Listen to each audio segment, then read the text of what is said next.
Assalamualaikum warahmatullahi wabarakatuh. Mari ngaji manakib babat Jepara Selendang Sutra Jawa tentang makna batu tulis Topo Udo Ratu Kalinyamat, mantingan tahunan Jepara, dan asal usul Pereng, Desa Pengkol, Kecamatan Jepara. Mengungkap kisah Jepara tidak hanya dari mendengar kata orang atau hanya mengira-ngira saja, karena kisah Jepara sudah ada dan dipegang rapat oleh para keturunan masing-masing tokoh pelaku kisah. Pada hari Jumat Wage sore bulan Ruah tahun 1549 Masehi, punggung Sunan Hadirin dan punggung Ratu Kalinyamat dipanah yang mengandung racun Saporogo oleh orang tua yang kedua matanya buta. Kanjeng Sunan Kalijogo yang mendengar kabar tentang kejadian tersebut segera menemui Ratu Kalinyamat dan Sunan Hadirin yang masih dalam perjalanan pulang ke Mantingan Jepara. Sunan Kalijogo memerintahkan kepada Ratu Kalinyamat dan Sunan Hadirin agar segera mencopot semua pakaiannya dan tidak masuk rumah, karena bisa membuat racun Saporogo semakin kuat. Tapi Sunan Hadirin dan Ratu Kalinyamat harus segera bertapa telanjang selama 120 hari di alam terbuka untuk menetralkan racun Saporogo. Karena Sunan Hadirin tidak segera mencopot pakaiannya, bahkan memasuki rumah di Kasunanan Mantingan, yang menjadikan racun Saporogo semakin kuat, maka pada malam harinya, kalau dalam hitungan Jawa sudah memasuki hari Sabtu Kliwon, bulan Ruah tahun 1549 Masehi, Sunan Hadirin tewas.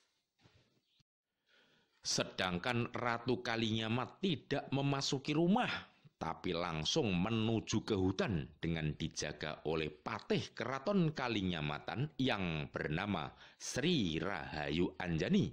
Saat ini makam Sri Rahayu Anjani ada di Desa Gemiring Kidul dengan nama Makam Den Ayu Sri Podang, Depok.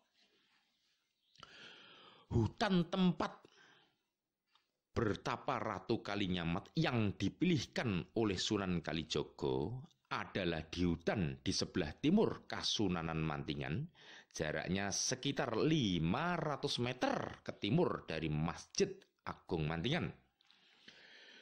Sebelum Ratu Kalinyamat bertapa, ia berpesan kepada Sri Rahayu Anjani, "Aku lepaskan semua pakaianku, tapi aku tidak akan melepaskan kekuasaanku." Yang artinya, saat ini aku telanjang bulat melepaskan semua pakaianku, karena untuk menghilangkan racun yang ada dalam tubuhku.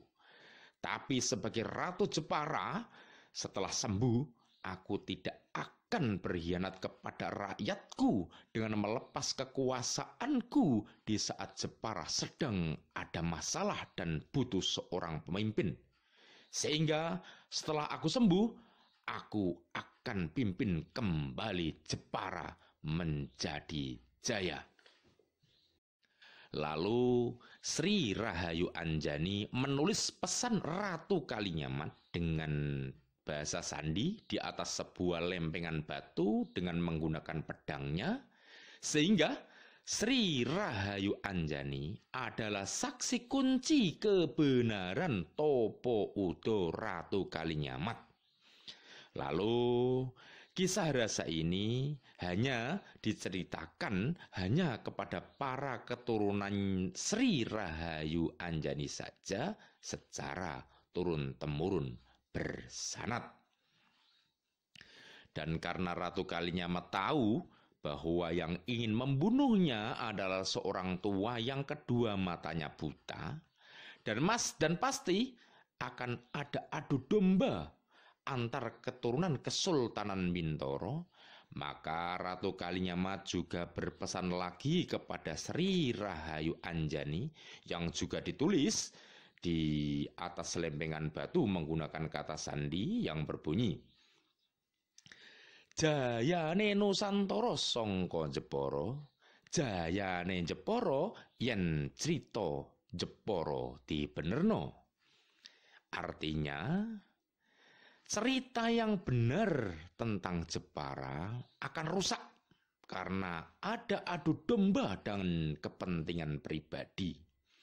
Jika cerita Jepara yang sebenarnya sudah dibenarkan, maka akan ada kejayaan Nusantara yang berawal dari Jepara. Sehingga sejak zaman dulu, orang-orang yang ingin agar Jepara jaya berusaha mengungkap kebenaran kisah Jepara. Tapi sejak zaman dahulu pula, ada orang-orang yang tidak ingin Jepara jaya, selalu menyalahkan kisah Jepara, tapi tanpa memberikan yang benar tentang kisah Jepara. Dalam tulisan sandi yang ditulis oleh Sri Rahayu Anjani di artefak batu, juga ada petunjuk bahwa Keraton Kalinyamat nantinya akan rusak. Lalu ada kadipaten baru yang dibangun oleh Ratu Kalinyamat sebagai pengganti Keraton Kalinyamatan yang hancur, dan suatu saat akan ada kejayaan Jepara dan lain-lain.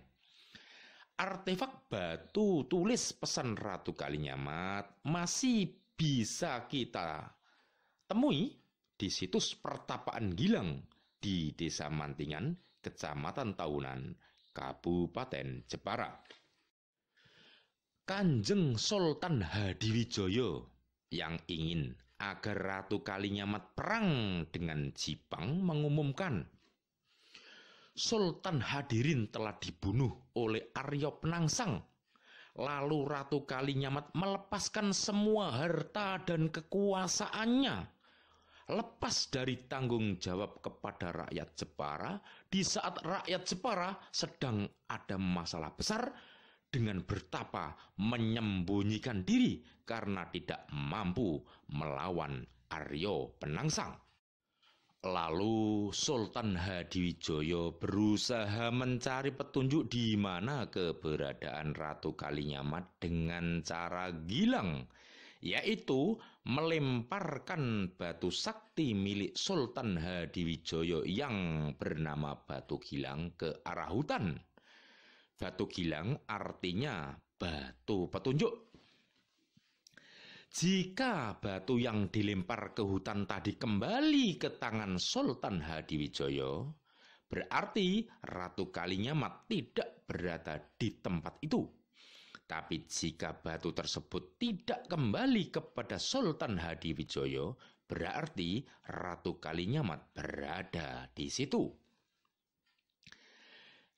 Ketika tapa Ratu Kalinyamat memasuki hari ke-40, Sultan Hadiwijaya melemparkan batu gilang ke hutan tempat Ratu Kalinyamat bertapa. Batu segera ditangkap oleh Sri Rahayu Anjani, lalu Sri Rahayu Anjani segera membawa pindah Ratu Kalinyamat ke Desa Gunung yang saat ini menjadi Desa Pengkol Jepara untuk melanjutkan tapanya. Karena batu gilang milik Sultan Hadiwijaya tidak kembali ke tangan Sultan Hadiwijaya, berarti Ratu Kalinyamat berada di tempat itu. Tapi setelah dicari, ternyata Ratu Kalinyamat tidak ada, tapi hanya bekas tapanya saja. Karena Sultan Hadiwijaya sudah kehilangan batu saktinya yang bernama Batu Gilang dan tidak menemukan Ratu Kalinyamat, maka Sultan Hadiwijaya kembali ke Pajang. Tapi Sultan Hadiwijaya memerintahkan kepada para prajurit Pajang untuk mencari keberadaan Ratu Kalinyamat. Sri Rahayu Anjani segera memerintahkan kepada prajurit Keraton Kalinyamat yang semuanya adalah wanita agar membuat warung-warung kecil di sekitar tempat bertapa Ratu Kalinyamat di Desa Gunung. Warung-warung saat ini berada di Desa Pengkol dengan nama Warung Pereng karena berada di lereng-lereng di sekeliling Desa Gunung atau saat ini menjadi Desa Pengkol untuk menjual arak atau minuman memabukkan. Tapi minuman hanya dijual kepada prajurit pajang saja dengan tujuan untuk mengelabui prajurit pajang yang sedang mencari keberadaan Ratu Kalinyamat agar prajurit tadi mabuk dan gagal menemukan Ratu Kalinyamat. Karena di lereng Desa Gunung semakin ramai dikunjungi prajurit pajang, maka pada hari ke-40 Ratu Kalinyamat bertapa di Desa Gunung, lalu dipindah oleh Sri Rahayu Anjani ke Desa Donorojo. Setelah genap bertapa 40 hari di Desa Donorojo, sehingga tapa Ratu Kalinyamat genap menjadi 120 hari, dan juga selesai masa iddah Ratu Kalinyamat dan Ratu Kalinyamat juga sudah sembuh, maka Ratu Kalinyamat kembali ke Keraton Kalinyamatan untuk memimpin kembali Keraton Kalinyamatan dan Kasunanan Mantingan Jepara.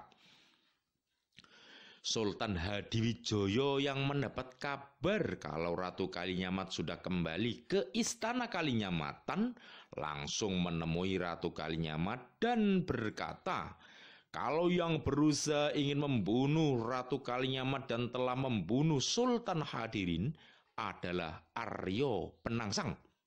Sehingga Sultan Hadiwijaya memberikan tawaran kepada Ratu Kalinyamat dengan tujuan agar nanti anak angkatnya yang bernama Danang Sutawijaya bin Ki Pemanahan bisa menjadi seorang adipati bawahan Keraton Kalinyamatan di Alas Mentawai.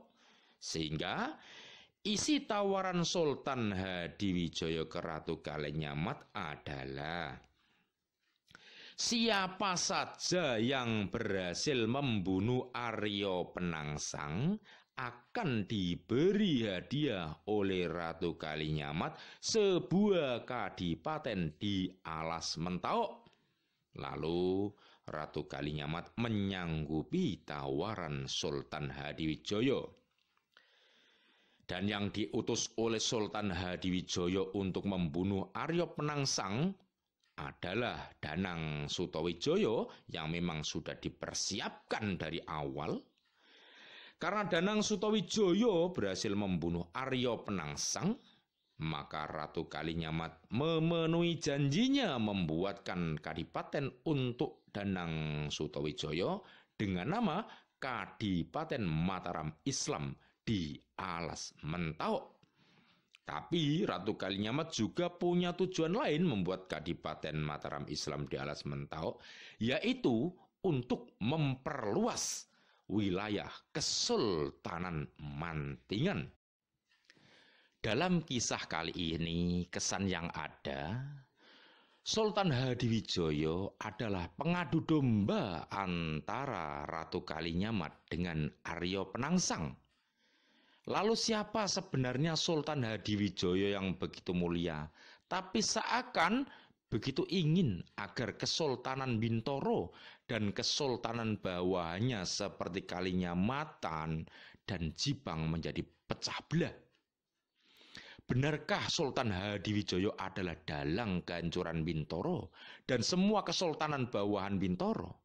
Sehingga saat ini Kesultanan Bintoro dan bawahannya musnah, termasuk keraton milik Sultan Hadiwijaya sendiri yang bernama Pajang. Ataukah ada dalang lain yang lebih kuat dari Sultan Hadiwijaya? Dan Sultan Hadiwijaya juga hanya sebagai korban adu domba dalang utama? Lalu siapa sebenarnya dalang utama yang berhasil membunuh Sunan Hadirin dan menghancurkan Kesultanan Bintoro dan semua kesultanan bawahan Bintoro? Semua akan kita buka dalam kisah Babat Jepara Selendang Sutra Jawa.